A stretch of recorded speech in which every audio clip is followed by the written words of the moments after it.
回到节目，要告诉大家，未来大国之间的竞争不只是在科技这个领域啊，在金融更是啊。我们要聊的是稳定币。最近各国呢纷纷有意开放稳定币的推行，包括台湾这边呢也看到尽快打算要跟进。玉山科技协会理事长，也就是和硕的董事长童子贤，他对于稳定币跟去中心化的虚拟货币啊，他倒是有比较不一样的看法，他持保守看待。那他特别以南海泡沫危机，还有呢布雷顿森林体系的事件作为例子啊，提醒大家，稳定币恐怕会造成更大的风险。好，回到稳定币本身来看呢，这个美国的 Genesis 法案呢，把稳定币还有美债是绑在一起。那么过去呢，稳定币多半是被认为说是加密货币市场当中的工具型的资产。但是随着这个法案的落地呢，它的角色发生质变啊，稳定币不再只是交易的媒介，而是逐渐成为了美元的数位形态。这是金融相关的专业，请教一下，专业的安雅老师，这个稳定币啊，现在大家在看是说，它有办法改变整个全球支付的交易体系吗？因为最近也有媒体也报道说，未来只要是你可以去支付的，包括什么学费啦、什么相关的生活费用，你都可以用稳定币来支付。包括连现在企业之间做的这个贸易啊，也都有买方要求卖方是用稳定币啊来做交易。好，那这个体系会怎么改？第一个，这是一个美国独强的一个结果哈。第一个，我们把它分成境外的美元跟境内的美元。境外美元的稳定币，就本来美元就在市场上在流窜，包括有黑色交易等等。那基本上你等于说是从实体的美元变成上一个 grid， 那基本上所有的交易反而可以被 monitor。那当然，如果有一些不对的交易的时候，随时可以把它 cut off。但是事实上，本来就有在交易的行为，它自然在境外只是把它电子化，在境内的话，当然会变成一个监管。那所以境外是不 guarantee， 境内会是高度监管，很安全。但是最终稳定币它还是要去流到 US Treasury。那 US Treasury 的话，基本上就是等于说某种程度来，世界的财富被收刮进来，就是说世界上本国的货币，你就会有这样的一个 grid， 会跑到上一个 grid， 跑到美元系统里头。所以美元从以前的黄金美元是个库存的概念，到所谓石油美元是个流通的概念，转到数位美元，它基本上是个数字的概念。美国连印钞机都可以省掉了，可以维持绝对的美元霸权。而这个概念又是什么概念？就美元以前它是要一个 wholesale 的概念，央行 institution 去买 US Treasury，现在是个 retail 的概念，全世界的人只要你有办法开到户，你基本上就有办法 access 到美国的国债，所以美国国债永远不可能倒。为什么？因为就像 California Hotel， 你把钱进去的时候是小钱进去，你要钱出来回到实体的时候，你是要大钱才能出来，那门槛对你来说，一般人不会想去做这个事情，所以 check in 进去容易 ，check out 出来比较难，所以它维持到绝对的美元霸权。所以这样听起来，其实稳定币就是解决了美债的风险跟问题。可是现在看到这个全球很多地方都开始在往这个方向去推，就是推这个稳定币。你刚刚特别提到，其实它的目的还有一个背后最重要的，就是要维持美元在全球金融市场的霸权，是这样的。这基本上是一个非常聪明的一件事情就是说，原来这个美中之间的关系为什么会掉下来？就是说，美国 QE 之后的时候，财政部发美国国债，这个美国央行自己买就好，他根本不需要中国央行去买，他根本就把中间的这个循环就把它踢掉了。现在我们用这个所谓的稳定币。那美债发了，全世界的人民可以去买，全世界的实体货币输入到美国的数位美元，再流向到美国的公债，美国再也不需要世界的央行了。所以这个是一个很有趣的一件事情。我们之前聊到稳定币的时候，我特别，如果大家还有印象的话，有曾经提到说，稳定币未来有可能变成是美债的最大买家啊。哇，这不得了！因为现在这个最大买家是中国大陆嘛，对不对？那所以美国的财政部长就是 Bessent， 他也曾经公开表示说，稳定币能够新增3兆美元的美债买盘哦。台湾的媒体财讯就分析说呢，有一批这个国家，比如说他们的通膨比较严重，货币不稳啊，所以他们人民就赶快想要买这个美元来保护资产。像是奈及利亚、阿根廷、土耳其啊，就是最典型的例子。因为这些国家的人民，他们的本能反应就是呢，当这个货币的不稳定的时候呢，赶快把手上自己国家的货币赶快换成美元来保值。那这些经济体的 GDP 加总起来，大约算了一下是9兆美元。还有，如果再加上规模庞大的黑市交易，每年它的市场规模大概是有21兆美元哦。这些恐怕都是美元稳定币的最大的爱用者。所以，关于创造美债新需求这件事情，大使怎么看？对，其实美元还是大，它的信用还是它的流通性，它的信用还是相对上是国际上各种这种法定货币最高的嘛。那刚刚这个安逸讲得很清楚啊，你现在就是说你一般要取得美元哈，那还有大量的美元的话，你过去还有美债的话，你可能就外国的购买来讲的话，它不是那么容易。就美国本地国内市场，因为美债很多还是美国的这些投资者美国人在买的。那你外国人你要取得美金哈，你要取得美债或者你要购得啊，有的时候不是那么容易的。那可是你现在透过这个哈所谓的数位化的方式取得的话，那你的那个方式，那你的那个中间的这个手续简单的多了。你要在很多第三世界国家，你要拿到美金，你要跑黑市去买啊。对不对？黑市价格、反正价格不是那么容易啊。可是你如果在线上，你透过这个数位的方式来取得这个美金化，又有美金的，美国现在的这个稳定币又是用美金做什么法定货币作为担保，它是1:1的。所以呢，就变成你可以免除很多中间的剥削，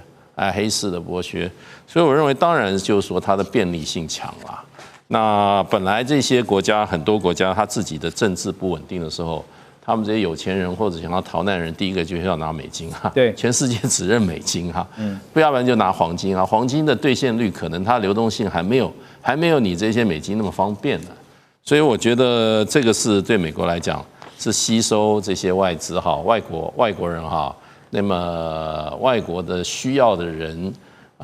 不是机构性的了，甚至是个人性的哈。他都把他的管道，他把他管道把它变得门槛变得非常低，管道非常的方便，所以你说会不会增加美债的这个美元的这个流通性，美元的这个使用的量，当然会大量增加。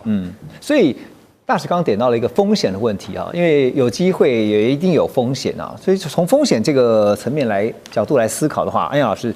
因为创造许多国家美债的需求，然后用稳定币去买美债，那会不会也增加了更多的干预？好，但是你刚刚特别提到说，其实它的那个监管是非常的严密的哈，这中间这个关联性怎么看？有境外跟境内，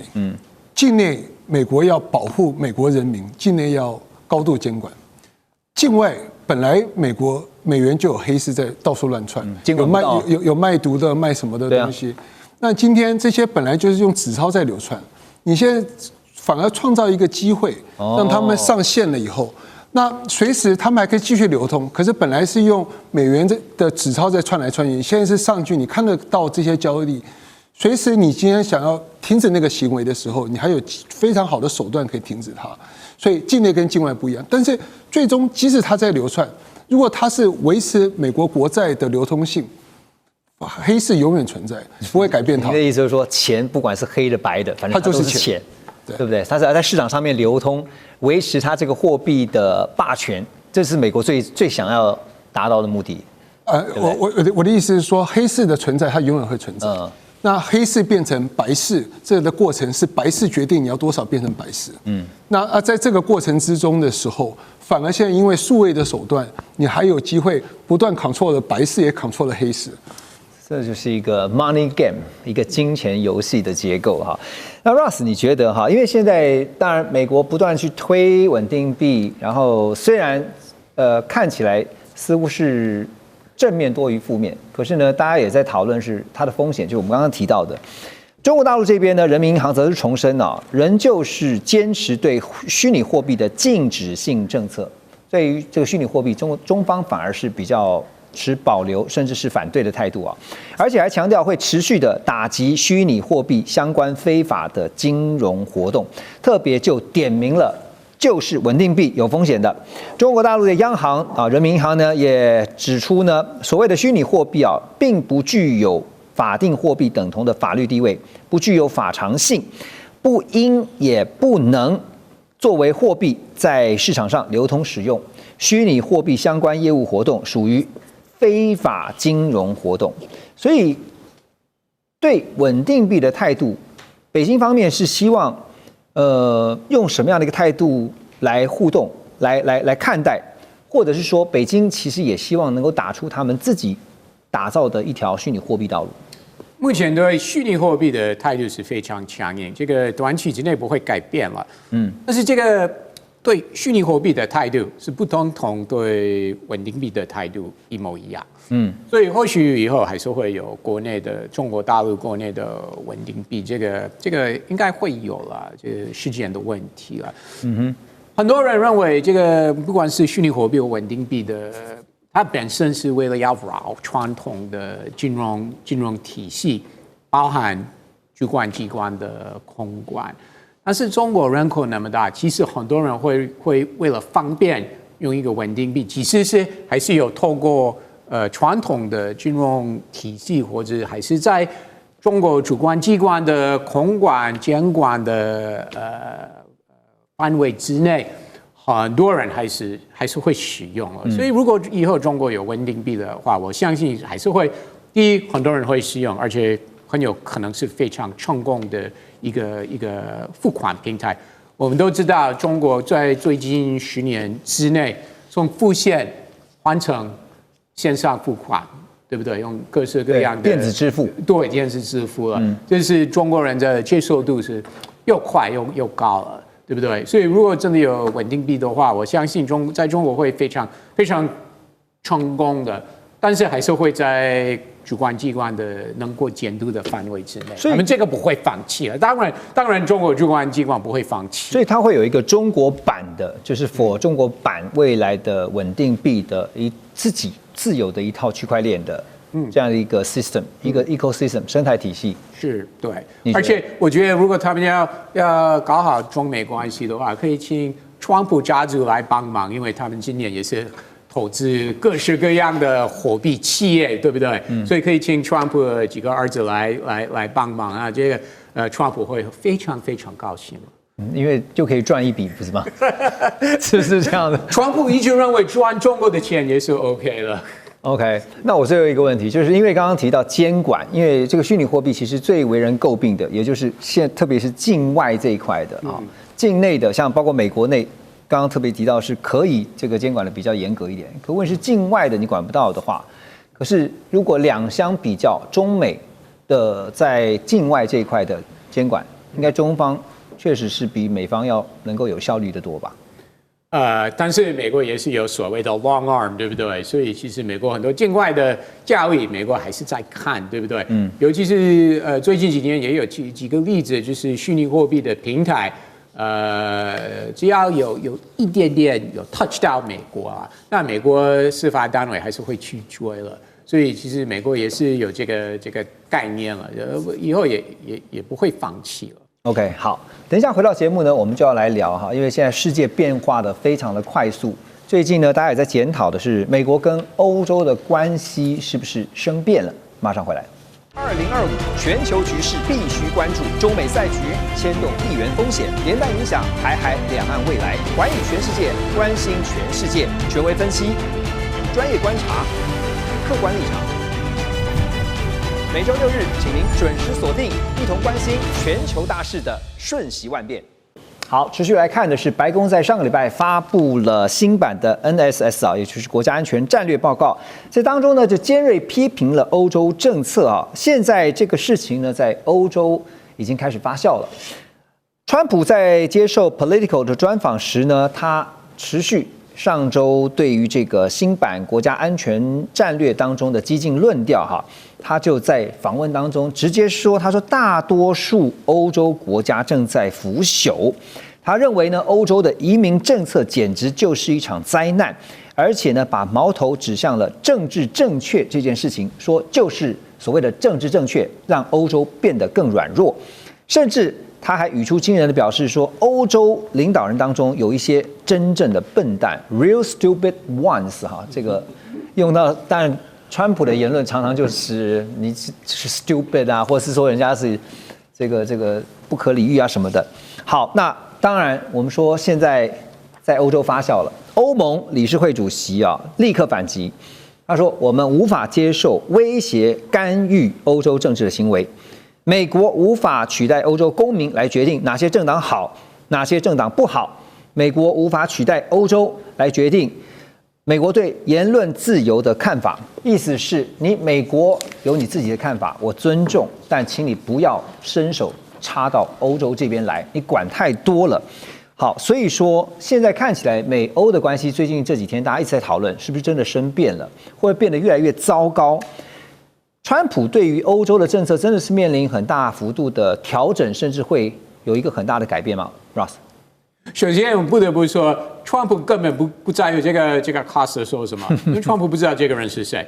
对他来说，欧盟的对口是 von der Leyen。对，因为他已经执委会的 von der 主席 Leyen 嘛很熟，尤其是进行贸易谈判的时候，都是对口都是 von der Leyen。而且，其实我们欧盟之外的人就是很难懂这些欧盟里面不同的委员会、执行委员、主席这些位置，你找那个最大的就好了。这好复杂。对，但是对川普来说，真根本不在意这个 cost 说什么。而且川普还有他的团队，不管是川普本人、副总统 J.D. Vance、国务卿 Marco Rubio、一些共和党及国会议员，他们对欧盟的态度是非常非常明确的。所以他们不会突然说一些比较友善的言语对欧盟啊，他们还会继续将来会继续批评啊，不管是哪一方面，比如说最近几天。欧盟对 X 平台罚款，那有给美国政治人物、美国政府一个 reason 来攻击欧盟啊。对本来是因为移民或国防投资不够等等啊，但是欧盟这个罚款，针对 X 罚款，那就让美国非常非常火大了。所以美国真的是有很多不同的理由来批评欧盟，这个不会改变了。对，那大使您怎么看？因为现在想说，如果美国跟欧洲之间，因为长期以来是盟友的关系啊，盟国的关系，可是川普的话常常听了就会让人觉得很反感。如果你是欧洲的领导人，尤其英法德这几个，然后大家现在可能在想说，我是不是那个真正的笨蛋之一？其实川普对欧洲一直都有看法啦。那其实很多这些美国的这些媒体也说，他说现在美国从他的这个最近这个国安战略报告，他说已经不是蔑视欧洲，是敌视欧洲了。而且他们在里面已经发觉了，事实上 Financial Times 他说他发觉美欧之间已经出现意识形态的鸿沟。而他这次这个国家安全战略报告还特别讲了一句话，让欧洲人听了有点毛骨悚然，就是说，美国政府将在欧洲各国内培养对欧洲现行发展路线的抵抗，意思就是我要颠覆你啊，我要控制你的政治啊。所以最近这个美国有一个杂志美国有一个杂志，他写了一个报告，他说。这一次的国安报告有2个版本，一个是长篇，这是33页是短的，还有一个长的是不公开的，里面明确讲说，美国川普政府要颠覆，要把其中4个欧盟的会员国把它怎么样反正叫它脱离欧洲。4个，这猜就知道，匈牙利、这个荷兰不，匈牙利、意大利，还有什么波兰这4个。对，那当然就是说，后来川普的发言，这个白宫发言也没有说我没有那4个，他只是说我们只有一个版本，没有秘密版本，他也没有出来。所以现在欧盟的问题，我觉得除了长期以来对欧盟，川普就有他看法，因为川普前2天接受访问的时候，他说以前像伦敦，我去伦敦巴黎多漂亮啊，多怎么样的，他现在简直惨不忍睹啊。其实欧洲是没错，欧洲所有大城市现在都基本上不是小偷就是强盗，然后呢扒手满街都是，那比美国大城市还严重。所以呢，事实上，川普可能就是说，他认为他的祖先是欧洲来，他有点看不下去。不过，我认为现在有个问题就变成就是说，俄乌战争欧洲的做法也彻底激怒了川普啊。我现在美国已经在国安报讲，就是说要赶快结束俄乌战争，重修美俄关系，就是你欧洲那边做对。所以川普对欧洲的骂的已经是很清楚了。他说啊，这些人啊，怎么讲呢？根本不晓得他们自己在做什么。他们事实上做的这些很多事，不仅是妨碍到我美国，对你们欧洲的前途也是一个非常负面的做法。但是川普为什么自己也不检讨？是美国，也许不是他在任的时候决定。就讲到这俄乌战争，这欧洲现在的议题，难道不是美国自己把欧洲也拉下来吗？美国怎么拉下？就俄乌战争呢？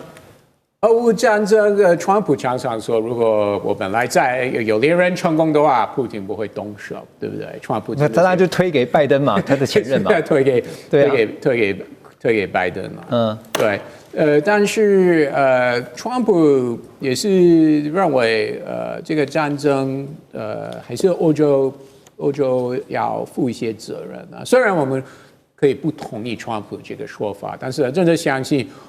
欧洲在背后支持乌克兰，然后乌克兰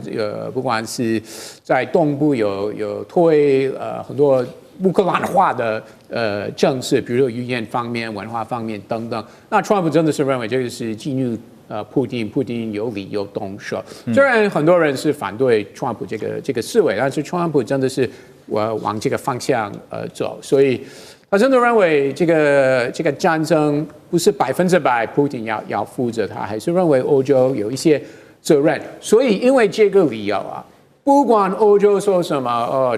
普丁维权等等，那川普还是会他看这个问题还是会把一些责任推给欧洲，他不会100%认为都是普丁的错。但是世人不解的是说，为什么？美国要建立一个美国心目中的欧洲，那欧洲自己不能够自己建立自己的欧洲吗？为什么一定要美国人觉得说，我觉得欧洲应该什么样子？包括像说巴黎、伦敦都变得现在不是我以前的样子了。那本来要把世界都变成美国想要的样子，现在已经退步了，只管欧洲了。好，所以提到了俄乌。《华尔街日报》呢最近就披露说，如果川普最终选择放弃对乌克兰的支持啊，并且向安全议题上面呢，向俄罗斯让步的话，欧洲已经有多个国家正在密切考虑要用极端手段来回应哈。那包括采取被形容是核选项的金融报复措施，要来动摇美国的经济稳定。意思我们就来个鱼死网破哈，你不让我好过，我就不让你好活。那重中之重就是我们刚刚特别提到了美债啊，到2024年12月为止哈，英国讲到了美债呢，英国持有大概是7227亿的美元的美债，然后呢，欧盟成员国呢大概合计大家加起来的1.62兆美元的美债，两个这样相加是2.34兆美元的美债，折合新台币大概是73兆，其实算蛮多的哦。那也让欧洲成为美国国债最大的外部持有集团。但是说动用核弹级的金融手段哦，应该只是说嘛哈，应该不会是真的想这么干嘛。当然，延续刚才 Ross 跟大师讲的哈，就是说基本上欧盟的存在是避免法德两个国家打起来。那欧元的存在是为了抗衡美元，可是欧元的价值是建筑在美债之上，而现在世界越来越往右边靠的时候，每个国家的利益又不一定跟欧洲整体利益是一样的。那诚如刚才Ross 跟大使说的，事实上全世界最重要的关系就是美国跟中国的关系。可是中国跟美国永远都不应该是个竞争关系，真正竞争美国的是欧洲，因为它有价值，它有历史等等。而当这个世界现在从大西洋转到太平洋的时候，世界已经变了。而美国在举着国安的大旗，欧洲该举的是耶西的旗，想办法用品牌去创造它的价值。耶西的旗帜环保。哦，这是他们。